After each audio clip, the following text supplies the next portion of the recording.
Indian economic updates.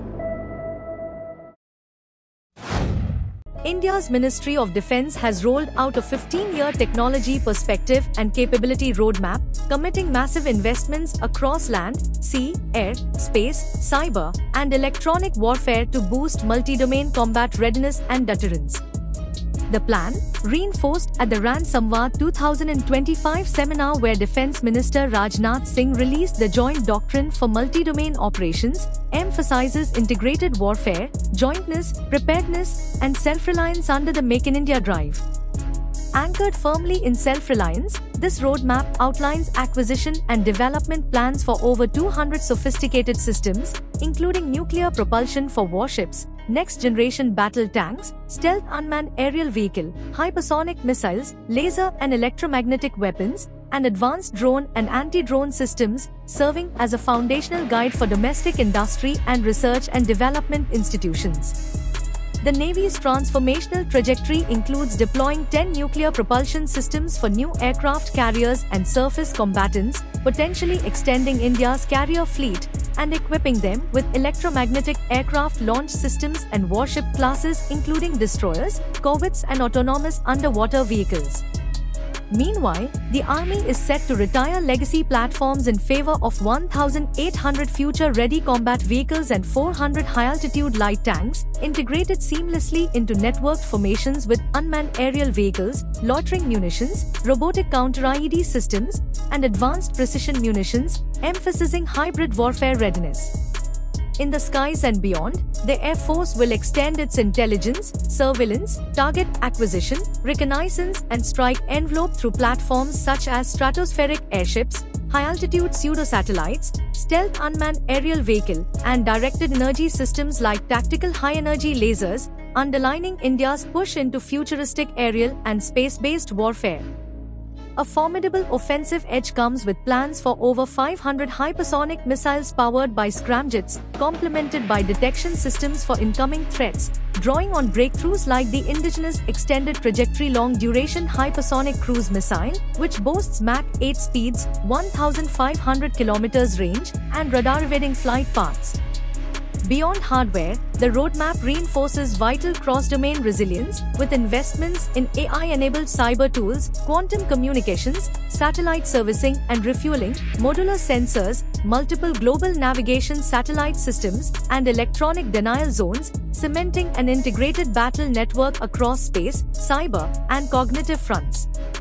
In essence, India's 15-year defense vision signifies a profound leap, combining advanced strategic deterrence capabilities, cutting-edge technological innovation, and deep industrial ecosystem alignment to evolve into a technologically dominant, self-reliant, multi-domain military power ready to meet the demands of future warfare.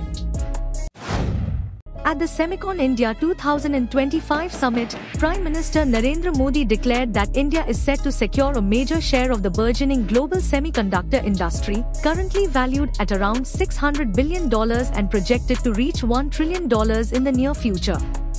He likened chips to the digital diamonds of the 21st century, poised to reshape global economic dynamics much like oil did in the last century. Since the launch of the India Semiconductor Mission (ISM) in 2021, the government has approved 10 semiconductor projects, drawing $18 billion, over 1.5 lakh rupees crore, in investment. Prime Minister Modi reaffirmed that commercial chip production is expected to begin by the end of 2025, signaling a shift from consumer to creator in semiconductor manufacturing.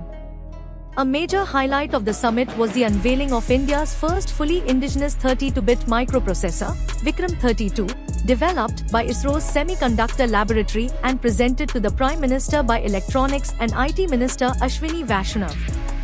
This space-grade chip, designed to endure extreme conditions such as rocket launches and space environments, has already been flight validated on ISRO's PSLV C-60 mission.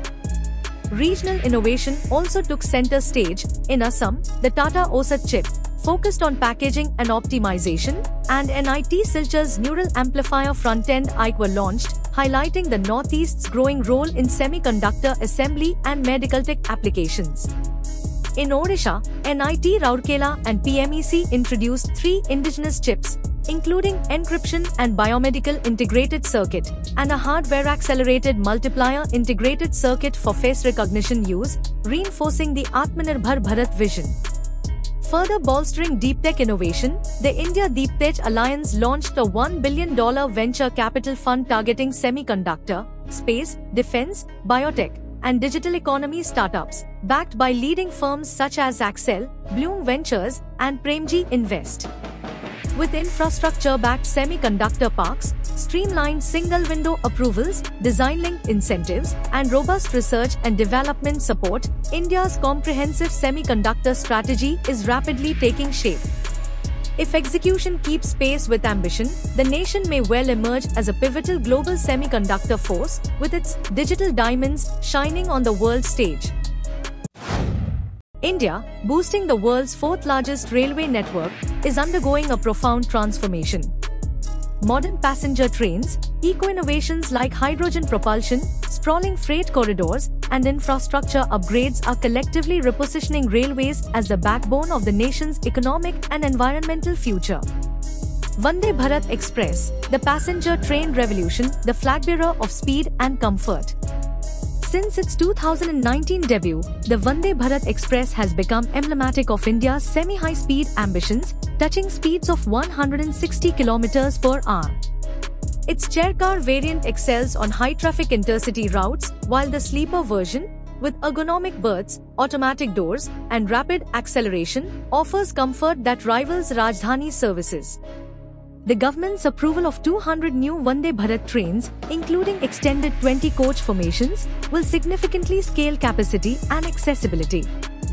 Amrit Bharat, the inclusive workhorse. Marrying modern amenities with inclusivity, the Amrit Bharat Express operates in a push-pull format, featuring locomotive units at both ends for swift turnaround.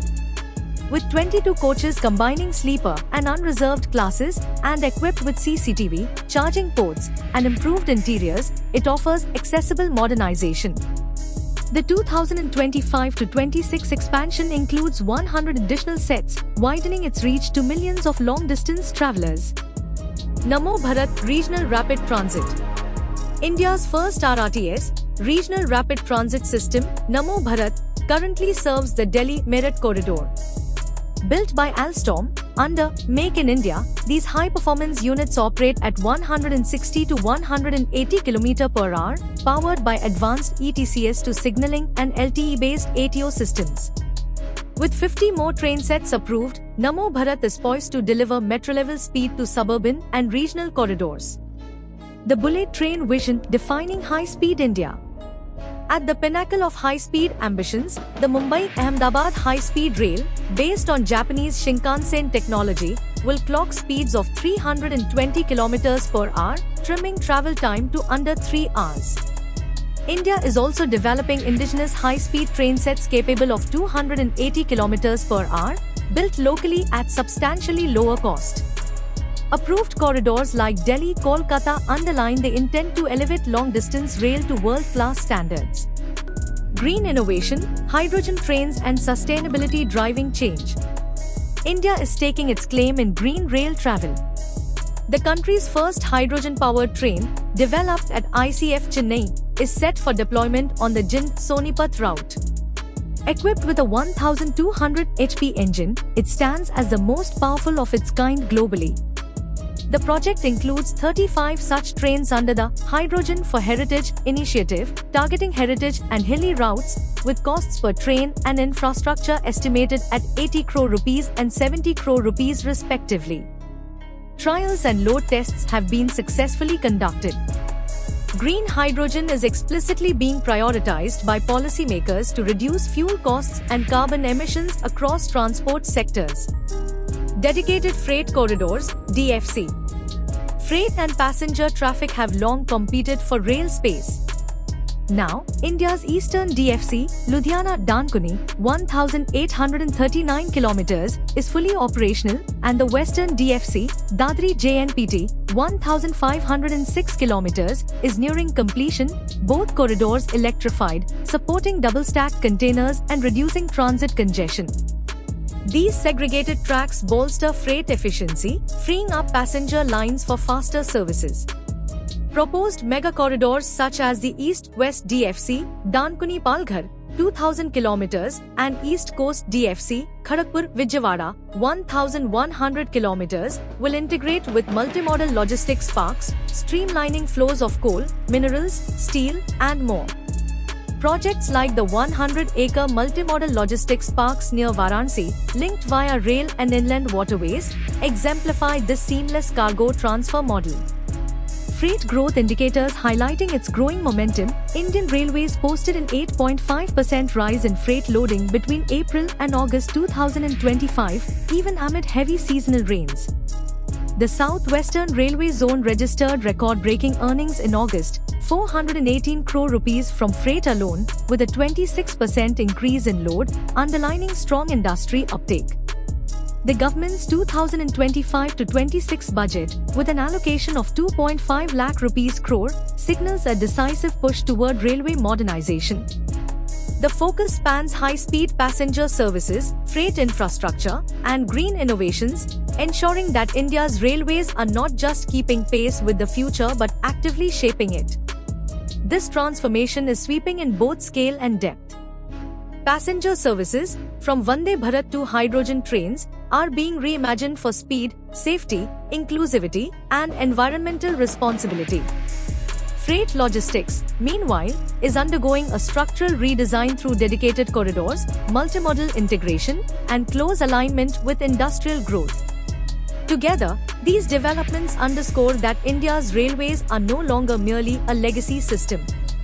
They are evolving into a 21st century transport powerhouse, powering mobility, commerce, and sustainable growth across the nation. The Union Cabinet has approved 4,136 crore rupees in equity support for hydropower projects in northeastern states, aiming to develop 15,000 megawatts capacity over the next 8 years.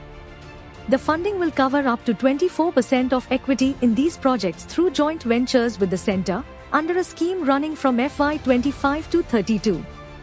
The scheme will utilize 10% of the gross budgetary support for the northeastern region from the Power Ministry's total outlay. Each project can receive a maximum of 750 crore rupees. States must ensure project viability by waiving or staggering free power and reimbursing GST.